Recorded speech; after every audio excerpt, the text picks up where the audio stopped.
Hey guys, and welcome back to another video. So, I am exhausted, but that is okay. I am doing another video for you guys. So I thought I'd kind of continue on with the story of yesterday when I said there was a few other stories like that. So, this one's actually going to be about kind of like when I stood my ground. I had enough. So, surprisingly, throughout all my bad behavior in high school, I was still an honorary student. I had high grades in my classes. I was mostly um, high 90s in my class. And so I got offered to go on this trip. So basically, here in Canada, we have school boards. And so I got offered to go because I know some countries don't have this, so the school system's really different. So our school had like this ambassador thing where you can go and because you're a high honorary student, you can go and it's like an ambassador thing, so you get to learn different leadership skills and all that stuff. So I got invited. And I was kind of surprised because I was like, well, okay, cool. And there was only 5 people going. I was like, okay, well, that's cool. So I, at the time, was doing co-op. So just a refresher, because I know I mentioned this roughly in my other videos. So I was doing high school, college, and co-op. And co-op is when you like go out and work in the workforce first, but you don't get paid. You just get like knowledge. So I took off a day of my co-op to go onto this school trip. So I walked into the school and we were supposed to be there like early. So I saw 4 of the guys.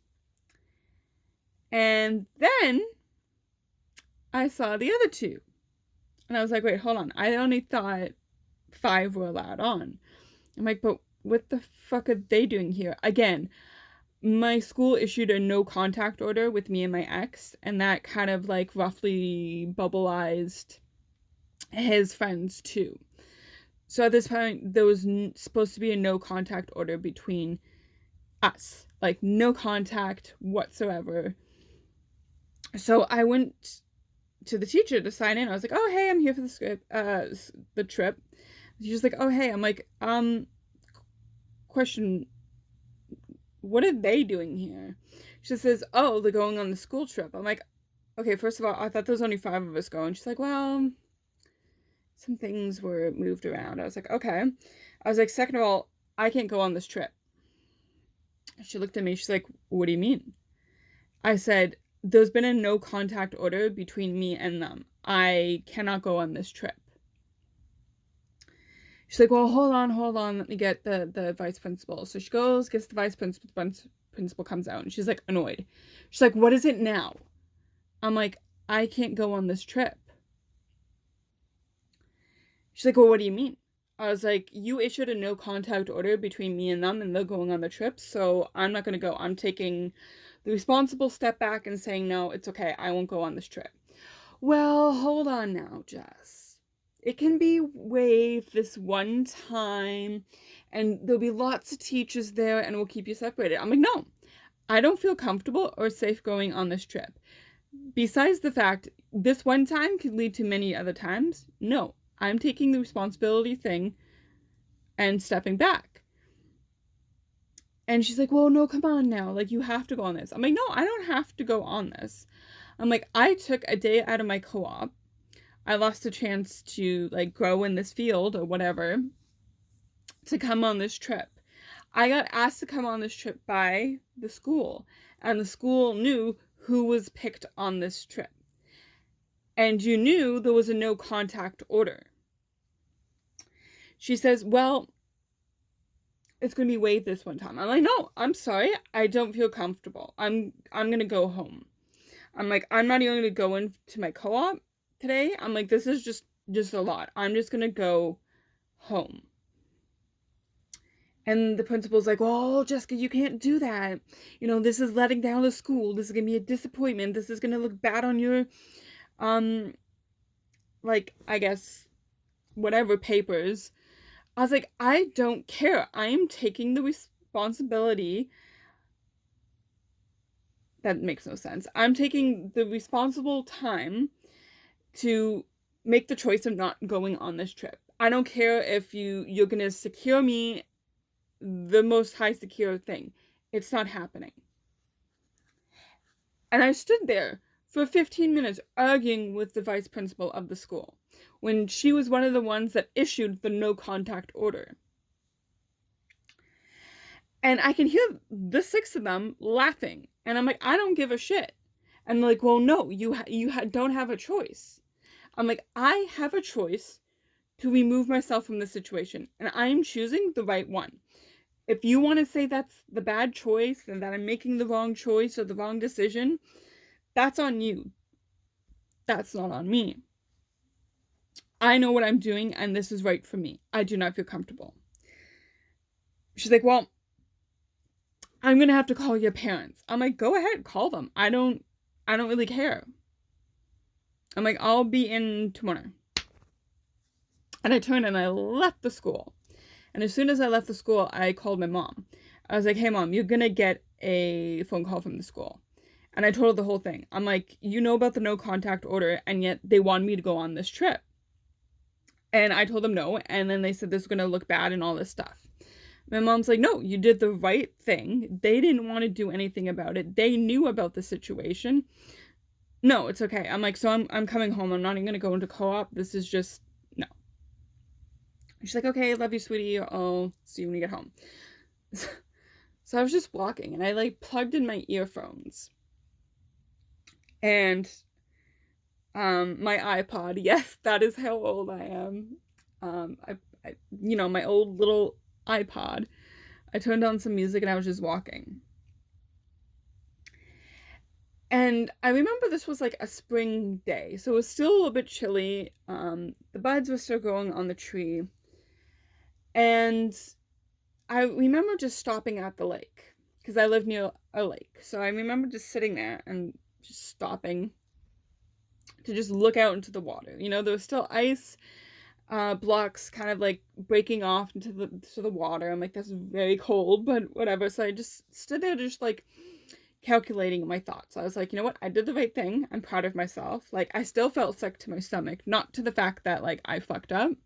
Just like the school is like fucking making me think I'm crazy. Like, they made the decision to handpick me to go on this trip with them when they issued a no contact order. And so my mom calls me, and I'm just sitting there. I'm like, oh, hey, Mom, sorry, yeah, I just stopped off at the lake. I just saw something cool in the water. And she's like, hey, I just got off the phone with your vice principal. I'm like, how did that go? And she's like, it was just nonsense. She was just saying, like, that how this was going to go against your grades or your marks or whatever, or look bad on your, like, scholarship or whatever you're doing, like, your graduation papers or whatever. And my mom backed me up. She said, no, Jess made the right decision. You knew about this, and yet you're trying to force her into a situation where she does not feel safe or comfortable. Like, no. I'm backing my daughter. If you have a problem with that, we'll take it to the school board. And so, like, the school kind of, like, backed off and whatever. And I remember just, like, going home and just feeling completely drained. It wasn't even 9 o'clock yet in the morning. I was just physically drained and mentally. I just remember getting in the door, taking off my shoes, seeing my mom, and I'm like, I have a headache. I'm just gonna go lay down and then we could talk about it after. She's like, oh, okay, sweetie. And I just, like, remember getting into my pajamas again and just crawling underneath the covers. And, like, I just, like, in that moment, I honestly just didn't know how to feel. Like, I didn't know how to process anything. Like, I was trying to overthink everything. Like, oh my gosh, like, what's going on. Like, I was just trying to analyze everything and trying to make sense of it. But that's the whole thing. There was no making sense of this situation. You know, they wanted to please them, the group of 6, that's what I call them, and do everything for them to make them happy. Like, they would have literally forced me, if I didn't stand my ground, to go on this trip with them, to deal with them. And they had a no contact order. Like, that just blows my mind how they're like, oh, we'll waive it this one time. I'm just like, one time can lead to many times. And that's not fair to me. So yeah, did I kind of feel terrible, kind of like losing out on this ambassador kind of like situation? Of course I did. But I also felt really proud of myself because I stood my ground. You know, and I was getting to the point where, like, I was getting more bolder with standing my ground and not backing down and not taking kind of like the bullshit answers for like an answer. Because, like, hey, I'm a human being. Sorry, I just saw something flash. I'm a human being. I have rights. Like, start treating me like a human being and not trash. And even though I was so, like, messed up, I still, like, had that concept and reality of, like, hey, you're a human being, you deserve better. And it just goes to show you, like, even, like, when I was telling you guys before prom, that, like, oh, they wanted me to be friends with him. And this was when, like, I didn't mention this there because I didn't, like, but this was when the no contact order was still in effect. So the no contact order was issued, I would probably say October/November of my 12th year of high school. So that was like a good chunk of time, like a long time to have this no contact issued between me and them. And yet they still found ways to break that. And that would be fine, but I would be the one constantly getting into trouble. And, like, why? Like, why? That, I know I did a video of, like, why, like, I stopped asking the reason why. Like, why me? But this is the one question that still bothers me today. Not about, like, why me, but why did they not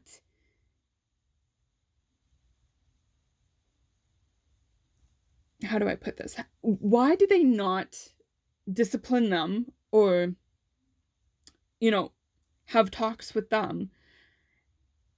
And then, you know, have me be the one that's suspended, not going on trips because of them, all this shit, and, like, not believing me. Like, there would be times I'd be walking into the office bleeding, and for some reason it would be my fault. I had 2 concussions, 3 broken ribs, 6 cracked ribs, a fractured wrist, a dislocated knee that got put back into place. That was fucking painful. Like 2 sprained ankles, which weren't too bad, but still, like, this was all from my time in high school. And again, a lot of this my parents don't know.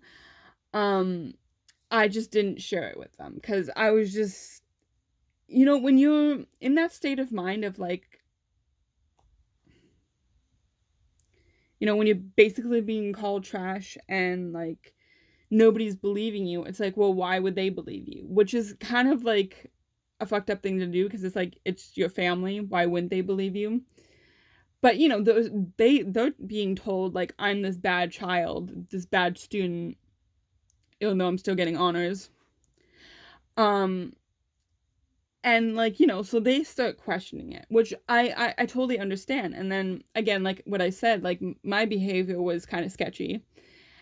because I didn't know how to handle the whole situation. And it was just like this vicious like cycle of like bullshit. And then when I started standing up for myself and being like, no, like, fuck you, basically. I didn't say that. I came quite close to it a few times, but, you know, of like, this is wrong and I'm not going to stand for it. And like, they couldn't bully me into situations anymore. They didn't know what to do. You know, nobody knew what to do. Because it's like, oh shit, like, she's not going to put up with it anymore. And like, teachers, like, when I said, oh, they shoved them into my classes, they did. And honestly, there was another situation that really pissed me off that I stood my ground. So,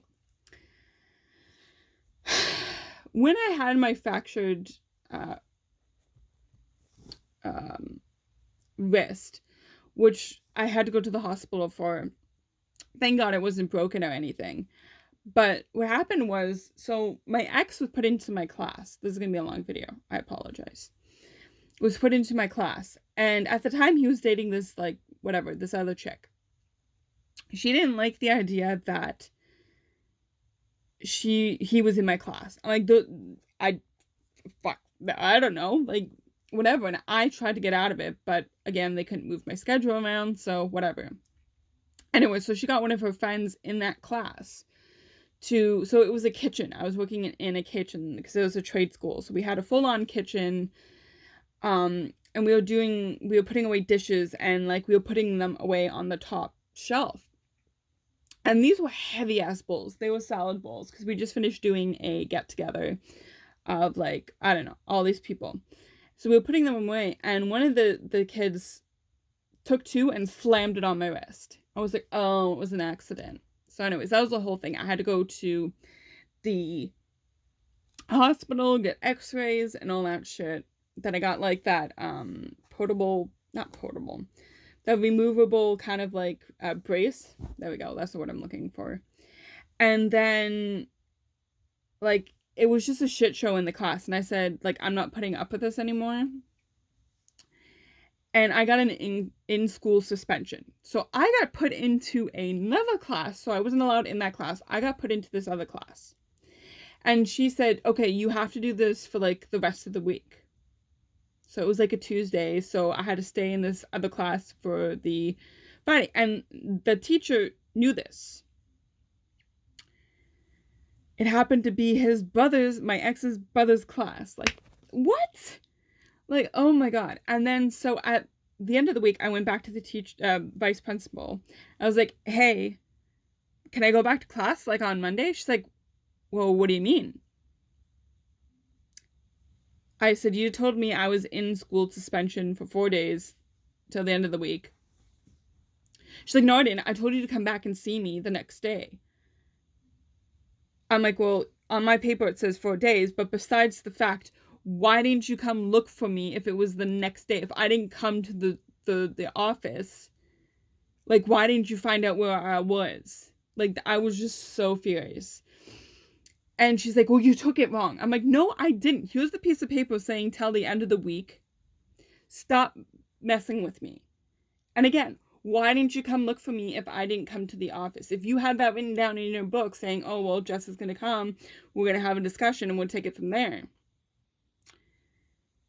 And like, I had a full-on argument for 30 minutes with this vice principal because I was like, I'm not putting up with this shit anymore. Like, this was like a few weeks after this, the first story of me not going on that trip.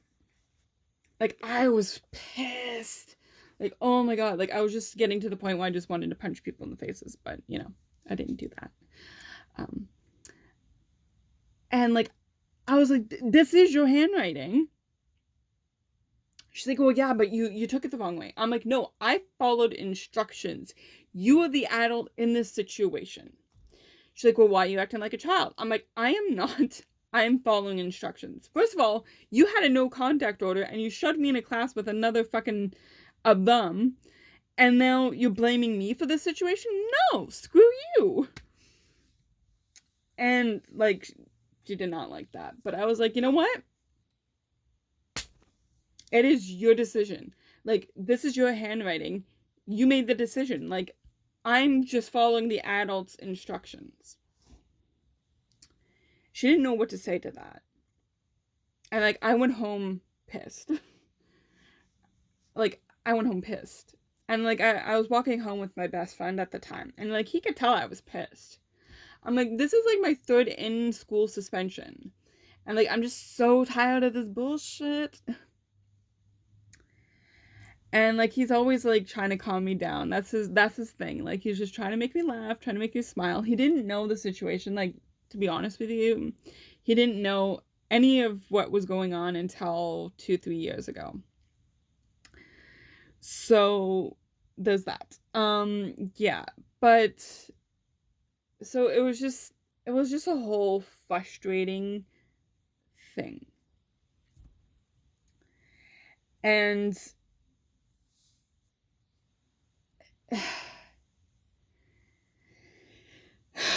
it's like, I haven't even talked about the stalking yet, but we're gonna get there in the next few videos. And I know the special project I keep talking about, well, I started school, so it's kind of like a balance of, like, I have to do the school work, and I still have this special video on a work in progress. We'll get there, but in the meantime, guys, that is where I'll leave you with this story of frustration.